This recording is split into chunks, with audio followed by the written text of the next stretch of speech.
What's the future look like for the city of Milwaukee? Milwaukee Mayor Cavalier Johnson is excited about the future, and he recently outlined his vision for the city in his State of the City address. We are happy to have Mayor Johnson with us now to share what's ahead for Milwaukee. Thank you for being with us, Mayor. Happy to join you again today. Well, we're always happy to have you here. Your recent address stated that you are a champion for growing Milwaukee. Help us understand what that means and what does it look like? Sure. So I am a champion for growing Milwaukee, and what that means is laying a foundation in this city for growth, making the city a place that's attractive, not just for employees for the city government, but attractive for other businesses to come into Milwaukee, to create more family-supporting jobs here. Working to make sure that the development community has ample opportunity to develop land for other businesses and other residences here in the city of Milwaukee, to create more density, to create more vibrancy in Milwaukee, to build the infrastructure of the future. Because, these days, young people much younger than I, who are making decisions after they graduate from college or they select to move to another city, they're selecting cities based on falling in love with the city first and the culture first before they end up taking a job. And so we're building the infrastructure that they want to see. So I think we're going to be in a really good place in the next number of years, not just to retain the people that we have from the city of Milwaukee, but then also to be able to attract other people to the city. And all of that goes into our very ambitious goal of growing the city of Milwaukee's population towards 1 million people over time. It's so interesting that is a goal of yours, because there are many cities that are really just trying to hold on to the population that they have, not necessarily to have such an ambitious goal. How are you helping people fall in love with Milwaukee? What are some of the things that are coming up and on the horizon that will help people fall in love with Milwaukee and get you closer to that number?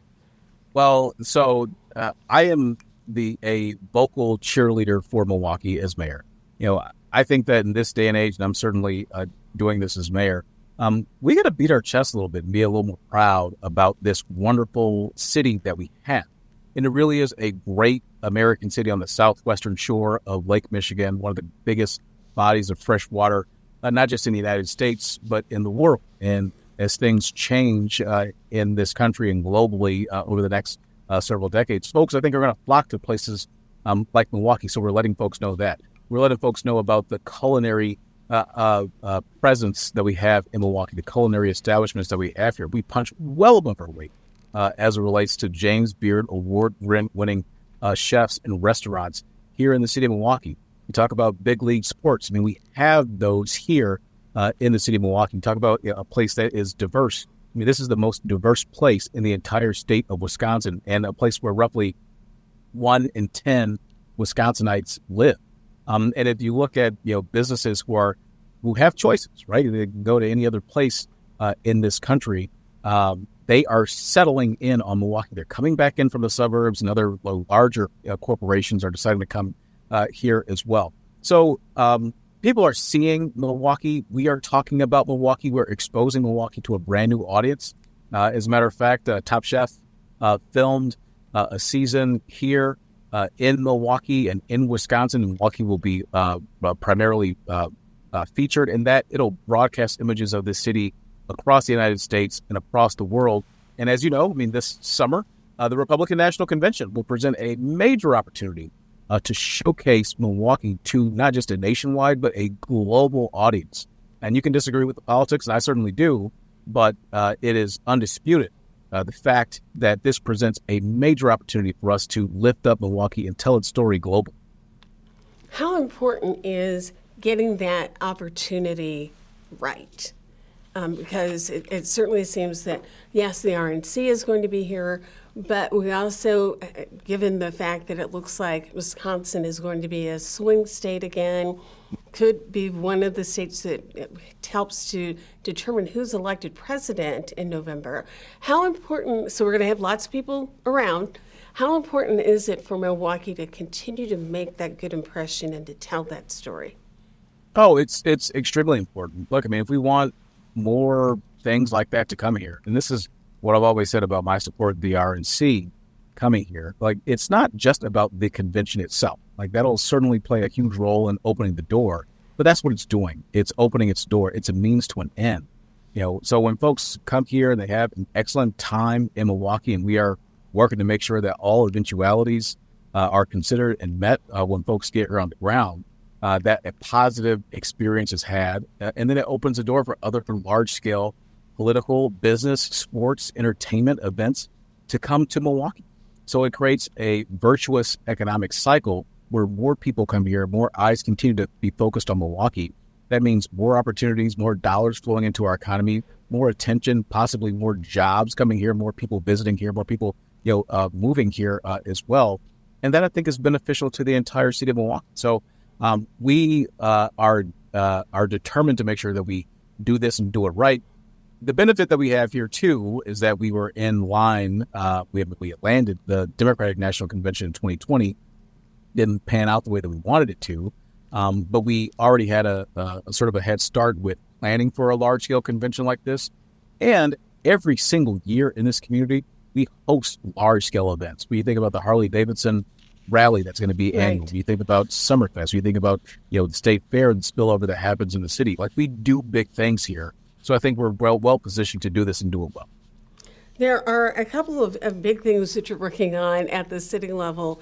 One of them I want to talk about is the work that's being done to replace the lead service lines that are bringing water into the city. That's one of into homes. One of the things you talked about was continuing to make progress on that. Where are we right now in that effort to replace more of those service lines? Sir, so when I became mayor and the city address that we delivered last year, we talked about taking that roughly 65-year time frame and reducing it down to a 20-year time frame. And then soon after my State of the City address, because this is really, really important. It's a super important issue for President Joe Biden and Vice President Kamala Harris. They put the funding behind this as well in order to make sure that we are able to remove lead service lines out of communities that have them nationally over the course of 10 years. And so we are strong partners and happy partners with the Biden-Harris administration working to get the resources, the federal resources necessary to get those lead service laterals out of the ground.